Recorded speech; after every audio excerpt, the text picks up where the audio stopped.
Shalom saudara sekalian, senang sekali saya Pendeta Rubin Andi Abraham bisa melayani Anda dalam ibadah online ini. Hari ini saya akan membahas perihal iman dan ilmu apakah bertentangan. Saudara sekalian, di abad yang ke-17 ada seorang ilmuwan sekaligus Kristen namanya Nicolaus Copernicus dan juga Galileo Galilei dengan teleskopnya mulai meneliti peredaran planet dan bintang di langit. Dan kemudian mereka ini mencetuskan konsep heliosentris. Maksudnya matahari adalah pusat tata surya. Padahal pada waktu itu gereja Katolik menganut paham geosentris. Mereka percaya bahwa bumi adalah pusat alam semesta. Yang juga selaras dengan ajaran Aristoteles dan Ptolemeus yang ditafsirkan sesuai dengan beberapa ayat Alkitab. Misalnya mereka percaya karena begitu besar kasih Allah akan dunia ini sehingga dikaruniakan anak yang tunggal. Berarti Allah menjadikan dunia itu atau bumi ini sebagai senter, pusat alam semesta. Yang karenanya Yesus saja rela datang untuk mati bagi orang yang ada di pusat alam semesta ini. Tentu ini adalah tafsiran daripada ayat tersebut. Pada tahun 1633, Gereja Roma Katolik melarang ajaran heliosentris bahwa matahari pusat alam semesta. Namun, Galileo Galilei tetap tidak mau menerima pandangan itu karena yakin bahwa mataharilah pusat alam semesta dan bukan bumi seperti yang dipercaya oleh gereja pada masa itu. Nah, dia dianggap membangkang dan tidak mau taat kepada aturan itu, maka Galileo dijadikan sebagai tahanan rumah seumur hidupnya sebagai hukuman kepada dia. Galileo sebetulnya adalah seorang beriman, seorang Kristen dan percaya bahwa Tuhan memberi manusia akal untuk memahami alam. Dia pernah berkata, Alkitab menunjukkan jalan menuju sorga bukan bagaimana langit bekerja. Maksudnya ada perbedaan tujuan antara penelitian sains dan tujuan mengapa Alkitab ditulis. Yang satu meneliti alam semesta, ilmu pengetahuan. Yang satu menunjukkan jalan ke sorga, Alkitab. Lebih dari 300 tahun kemudian, yaitu pada tahun 1992, Paus Yohanes Paulus II secara resmi mengakui kesalahan dalam perlakuan terhadap Galileo. Karena semua orang sekarang percaya bahwa matahari adalah pusat alam semesta. Saudara, peristiwa ini merupakan salah satu contoh pertentangan antara iman dan ilmu, iman dan sains yang pernah terjadi. Apakah iman dan ilmu itu bertentangan? Beberapa orang berpendapat bahwa sains dan iman memang bertentangan karena sains didasarkan pada bukti empiris dan metode rasional, sedangkan iman berlandaskan keyakinan hati kepada Allah yang tidak selalu dapat dibuktikan secara ilmiah. Namun, pada masa kini ada banyak ilmuwan Kristen dan juga para teolog yang yakin bahwa sains atau ilmu pengetahuan dan iman tidak harus bertentangan. Nah, saya akan sebutkan beberapa pandangan ilmuwan dan rohaniwan tentang pokok ini. Yang pertama adalah Albert Einstein. Dia pernah berkata, ilmu tanpa agama lumpuh, agama tanpa ilmu buta. Menurut Einstein, ilmu adalah cara untuk memahami alam semesta. Sementara agama lebih tentang etika dan moral. Jadi keduanya tidak bertentangan tapi saling melengkapi. Yang kedua, Saint Augustine atau Agustinus dari Hippo pernah berkata, iman dan akal budi termasuk ilmu tidak bertentangan karena kebenaran yang ditemukan melalui ilmu adalah bagian dari kebenaran Tuhan. All truth is God's truth. Semua kebenaran yang ada adalah kebenaran Allah.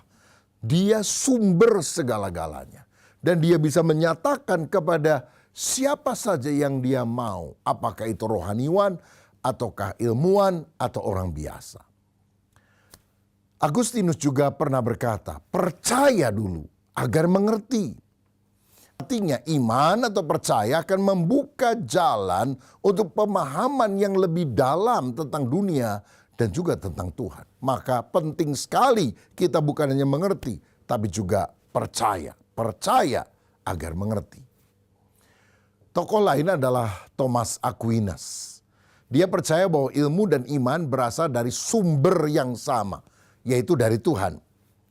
Menurut Aquinas, kebenaran dapat ditemukan melalui dua hal ini. Pertama, akal budi atau ilmu, dan yang kedua adalah wahyu atau iman. Sehingga kedua-duanya sangat dibutuhkan. Apakah ilmu ataukah iman? Berikutnya John Calvin. Dia yakin bahwa alam semesta ini adalah semacam teater kemuliaan Allah. Pengembangan ilmu adalah cara untuk memahami ciptaan Tuhan. Calvin membedakan antara wahyu umum, general revelation, yang bisa kita lihat melalui alam dan juga dipahami lewat akal budi, dan wahyu khusus, special revelation, yang hanya bisa dipahami melalui Alkitab. Melalui wahyu umum kita sadar bahwa Allah itu ada. Tapi melalui wahyu khusus, melalui Alkitab kita mengenal Sang Kristus yang membawa keselamatan. Bukan hanya kesadaran, tapi keselamatan. Ilmu menurut Calvin adalah cara untuk memahami wahyu yang sifatnya umum. Tetapi melalui Alkitab kita mengetahui wahyu khusus yang membawa keselamatan ketika seorang percaya kepada Kristus. Orang lain namanya C.S. Lewis berkata, iman Kristen tidak bertentangan dengan akal budi. Iman adalah langkah yang rasional, yang masuk akal setelah mempertimbangkan bukti-bukti yang ada. Lewis percaya bahwa mujizat itu bisa terjadi di alam semesta ini. Karena Tuhan yang menciptakan hukum alam juga dapat bekerja melampaui hukum alam itu menurut kedaulatannya. Nah, saudara sekalian, dari beberapa pendapat di atas dapat disimpulkan bahwa iman dan akal budi bagaikan dua sayap yang membawa manusia kepada kebenaran. Ilmu atau sains membantu kita memahami bagaimana alam semesta bekerja. Sedangkan iman menjawab mengapa alam semesta ada dan memiliki tujuan.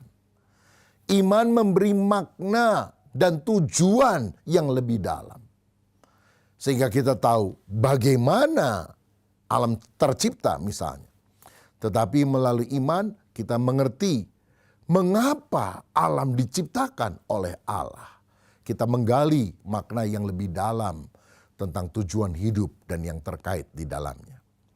Nah, jadi konflik antara ilmu dan iman seringkali muncul karena kesalahpahaman atau interpretasi yang terlalu sempit, bukan karena esensi keduanya. Tuhan menciptakan dunia yang dapat dipelajari oleh sains, tetapi juga memberi manusia hati dan jiwa untuk mencari makna yang lebih dalam yang dia akan temukan melalui iman kepada Tuhan. Sekarang kita akan melihat kontribusi ilmu bagi iman Kristen. Apa saja? Yang pertama, memperdalam pemahaman tentang ciptaan Allah. Saudara sekalian, ilmu pengetahuan akan membantu manusia memahami keajaiban alam semesta, keajaiban tubuh manusia, dan hukum-hukum alam yang lain. Ini memperkuat rasa kagum dan penghormatan kepada Sang Pencipta. Kalau kita tahu apa yang terjadi di alam semesta, kita akan berkata, ku kagum hormat akan Engkau. Contohnya, orang yang mempelajari astronomi akan mengungkapkan kebesaran alam semesta yang mempertegas kebesaran Sang Pencipta, yaitu Allah sendiri. Seperti yang tercatat dalam Mazmur 19 ayat yang kedua, langit menceritakan kemuliaan Allah. Saudara-saudara, melalui perkembangan ilmu pengetahuan dan teknologi, kita tahu bahwa matahari itu diameternya jauh lebih besar dari bumi. 109 kali lebih besar dari diameter bumi. Matahari juga lebih besar diameternya 10 kali lipat dibandingkan dengan planet terbesar, yaitu Jupiter. Dalam penelitian selanjutnya dikatakan jumlah bintang yang bisa dilihat dengan mata telanjang di langit pada waktu malam itu kira-kira 5.000 sampai 10.000. Tetapi di galaksi Bima Sakti kita ini diperkirakan ada 100 sampai 400 miliar bintang. Sedangkan di alam semesta ini ada sekitar 2 triliun galaksi. Nah, galaksi kita itu namanya Bima Sakti. Sedangkan itu hanyalah salah satu galaksi saja dengan pusatnya matahari. Sedangkan di alam ini ada sekitar 2 triliun galaksi. Total bintang bisa mencapai septiliun. Maksudnya 10 pangkat 24. Jadi kalau kita nulis 1000, nolnya 24, saudara kalian. Kalau ribu kan nolnya 3, juta kan nolnya 6. Miliar nolnya 9. Kalau ini nolnya 24. Banyak banget. Istilahnya seperti pasir di tepi pantai.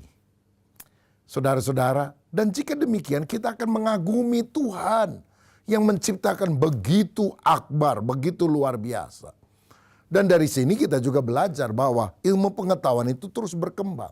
Dulu orang menganggap bahwa bumi adalah pusat alam semesta. Tapi kemudian Nicolaus Copernicus dan Galileo Galilei berkata bahwa bukan. Yang menjadi pusat alam semesta adalah matahari. Tapi kemudian Albert Einstein berkata bahwa matahari itu memang pusat dari galaksi Bima Sakti. Tapi di alam ini ada banyak sekali galaksi-galaksi dengan dalam tanda kutip mataharinya masing-masing. Jadi yang benar yang mana saudara sekalian? Bumi pusat, matahari pusat, atau matahari cuma pusat di galaksi Bima Sakti. Sedangkan ada banyak galaksi-galaksi lain dengan matahari dan bintangnya sendiri-sendiri. Nah, kita ini menyadari bahwa manusia itu pengetahuannya terbatas dan ilmu itu makin lama makin maju. Biarlah ilmu makin berkembang tanpa harus dibatasi dengan penafsiran kita yang sempit.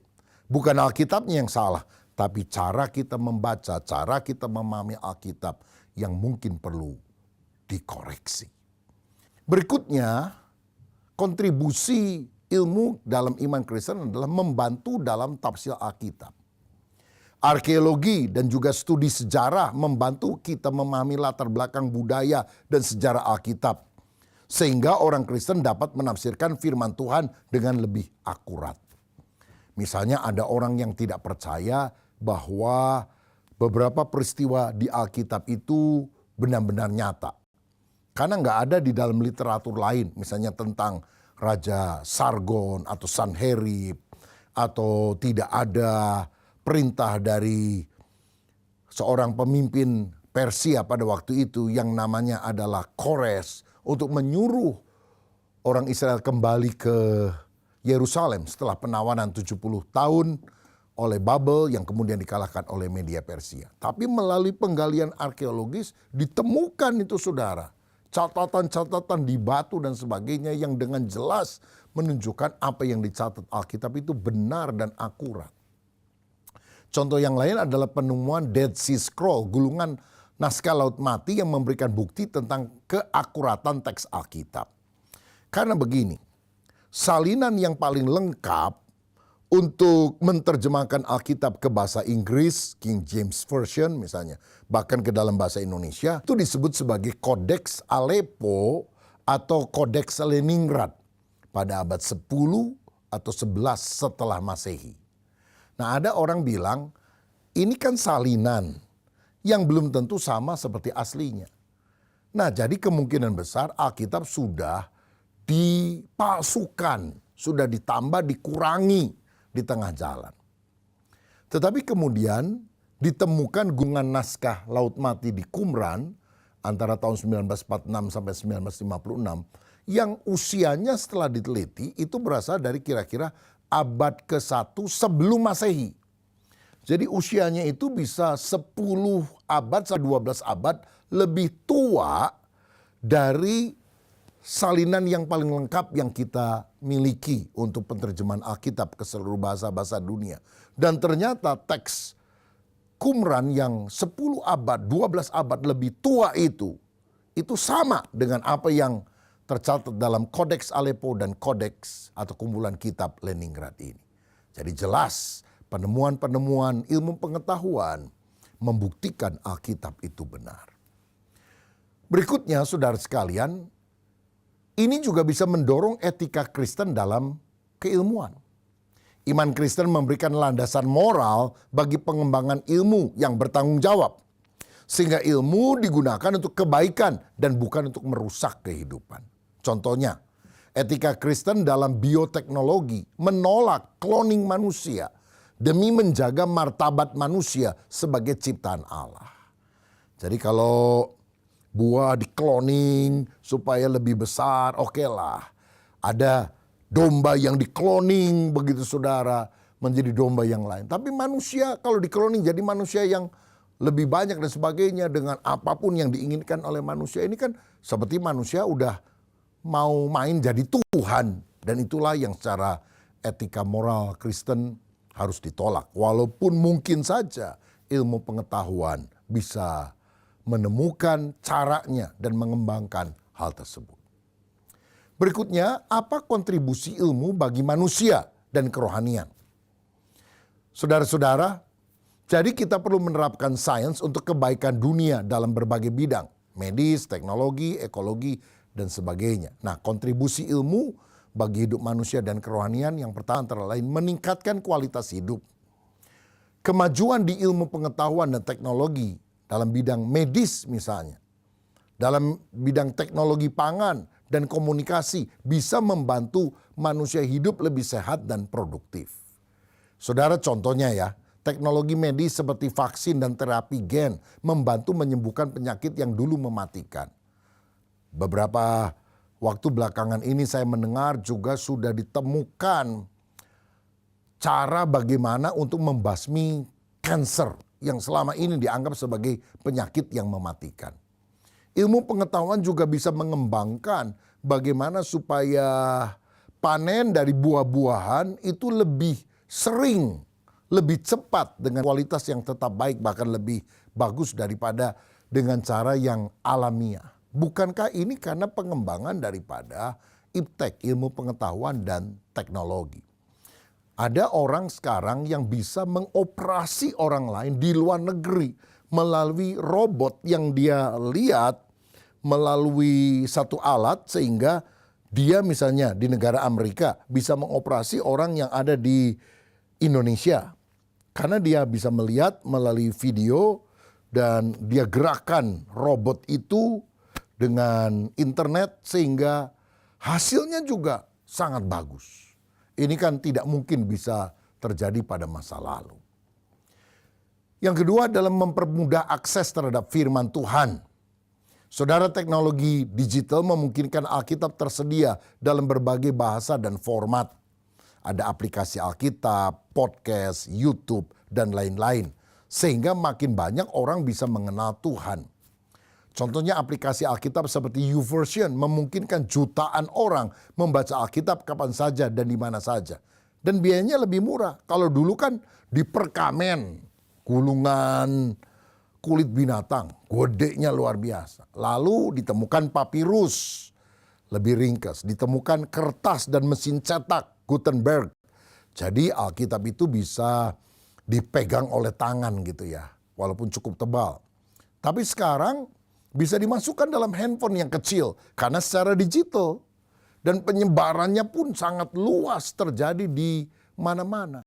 Sekarang ini ada banyak aplikasi yang bisa membacakan Alkitab dari Kejadian sampai Maliahi Perjanjian Lama, dari Matius sampai Wahyu Perjanjian Baru. Jadi untuk lansia yang sudah kabur matanya, tidak bisa baca, bisa klik dan dibacakan itu ayat-ayat Alkitab, Perjanjian Lama, Perjanjian Baru. Wah, ini kan sangat luar biasa, saudara-saudara. Lalu kemudian gunanya adalah memperluas pelayanan dan misi Kristen. Internet dan media sosial memungkinkan gereja menjangkau lebih banyak orang dengan Injil tanpa terbatas oleh jarak geografis. Contohnya ibadah online dan seminar teologi virtual yang memungkinkan lebih banyak orang belajar firman Tuhan dari berbagai belahan dunia. Walaupun saya mendorong saudara tetap ikut ibadah onsite karena kita bisa lebih kusuk. Kalau ikut ibadah online itu lebih banyak nontonnya sekarang saudara. Ya, itu extra fooding lah, makanan tambahan. Tapi saudara mesti datang ke rumah Tuhan dan sungguh-sungguh beribadah kepada Dia, hormat kepada Tuhan. Sedangkan melalui YouTube dan sebagainya sebagai tambahan pengetahuan, pemahaman kita akan firman. Kedua-duanya punya fungsi yang penting. Nah, sekarang apa implikasi praktis bagi kita? Yang pertama, kita harus menghargai ilmu pengetahuan atau sains sebagai karunia Tuhan. Jika sains adalah cara untuk memahami ciptaan Tuhan, maka mempelajarinya dengan rasa hormat dan syukur adalah bagian dari iman. Alkitab berkata, kasihlah Tuhan Allahmu bukan hanya dengan segenap hatimu, jiwamu, kekuatanmu, tapi juga dengan segenap akal budimu. Jadi gunakan otak saudara untuk kemuliaan nama Tuhan dengan belajar dan meneliti sesuatu yang lebih dalam. Daripada melihat sains sebagai musuh, kita bisa belajar untuk menghindari konflik yang tidak perlu, tapi mengintegrasikan iman dan sains dengan bijaksana. Kita juga perlu menyadari keterbatasan sains. Sains dapat menjelaskan banyak hal, tapi tidak semua hal, terutama yang berkaitan dengan moralitas, tujuan hidup, dan keberadaan Tuhan. Jadi sains atau ilmu dan iman Kristen tidak harus bertentangan, tetapi dapat berjalan bersama dalam harmoni. Keduanya menjelaskan aspek yang berbeda dari realitas. Sains menjelaskan dunia fisik, sementara iman menjawab pertanyaan tentang makna dan tujuan hidup. Seperti yang dikatakan oleh Johannes Kepler, seorang astronom Kristen, ilmu pengetahuan adalah cara kita berpikir agar dapat memahami pikiran Tuhan. Baginya mempelajari alam berarti mendekatkan diri kepada kebijaksanaan ilahi. Yang kedua, implikasi bagi kita memperdalam ilmu dengan sikap rendah hati. Kita harus menggunakan ilmu untuk mencari kebenaran, bukan untuk menolak iman. Jangan kalau udah pinter rasanya Tuhan itu tidak ada. Ini adalah hal yang sangat keliru. Seorang ilmuwan Kristen tetap bersyukur dan berdoa kepada Tuhan atas penemuan-penemuannya. Gak boleh sombong, digoyang dikit otaknya setengah milimeter aja udah gak bisa apa-apa, udah linglung saudara. Yang ketiga, kita harus memanfaatkan teknologi secara bijaksana. Gunakan teknologi untuk membangun iman dan relasi dengan sesama, bukan sekedar hiburan atau konsumsi berlebihan. Contohnya kita harus menggunakan media sosial untuk menyebarkan pesan kebaikan dan bukan menyebarkan kebencian atau hoax. Saya percaya kalau kita melakukan hal-hal ini, iman dan ilmu bukannya saling bertentangan, tapi saling melengkapi. Saya berdoa lebih banyak lagi ilmuwan-ilmuwan yang percaya kepada Allah di dalam Kristus, yang akhirnya mendapatkan dimensi yang lebih luas, bukan hanya rasional, tetapi dalam hati, dalam tingkah laku kehidupan kita, kita mempermuliakan Tuhan, Raja di atas segala raja, yang telah memberikan hikmat kepada kita.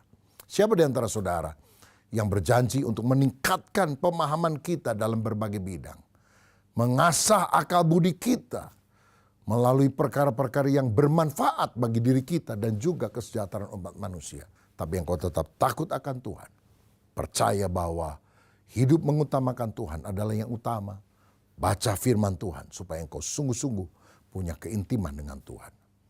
Kalau saudara rindu menjadi seorang ilmuwan yang beriman, mari kita berdoa bersama.